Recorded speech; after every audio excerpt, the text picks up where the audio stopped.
Segundo Samuel, capítulo 16. O rei e todo o povo que ia com ele chegaram exaustos ao Jordão e ali descansaram. Versículo 14. É de se admirar a atitude de Davi com relação ao que lhe disse Ziba, com presentes que naquele momento atendiam às necessidades do rei e de seus homens. Ziba encontrou a oportunidade de tomar para si tudo o que pertencia a Mefibosete.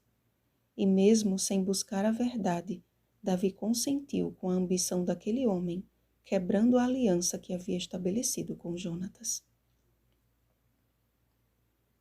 Mas aquele ato de injustiça foi sucedido por uma jornada difícil e extremamente fatigante.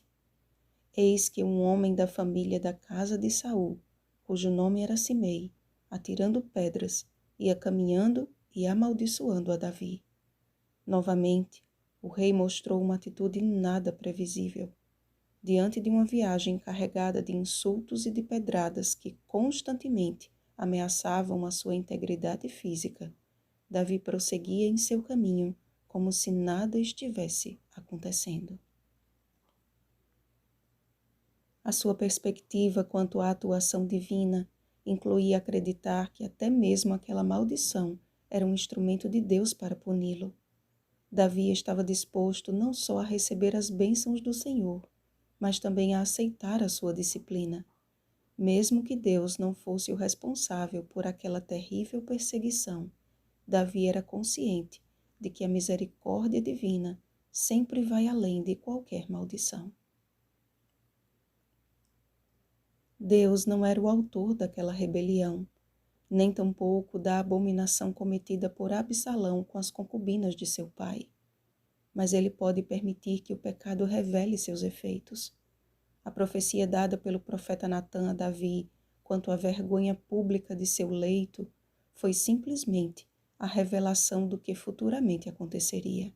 Segundo Samuel capítulo 12, versículo 11.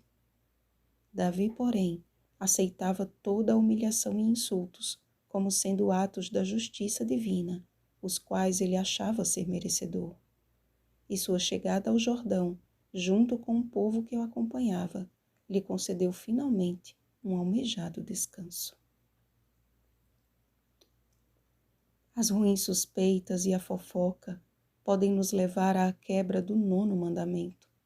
Não dirás falso testemunho contra o teu próximo. Êxodo capítulo 20, versículo 16. Ouvir apenas um lado da história nos torna passíveis de cometer algum tipo de injustiça. Davi foi além ao aceitar presentes de Ziba em troca de sua injusta decisão, mas também deu uma forte lição de humildade e domínio próprio ao ignorar os insultos de Simei. Mostrou certo desconhecimento ao atribuir a Deus a maldição proferida por Simei, mas revelou a sua firme confiança na bondade do Senhor.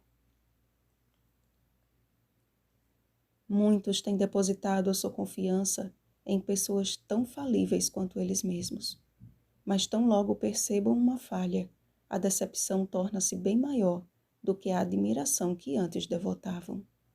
Davi foi considerado um homem segundo o coração de Deus, mas o Senhor não nos privou de conhecer as suas quedas.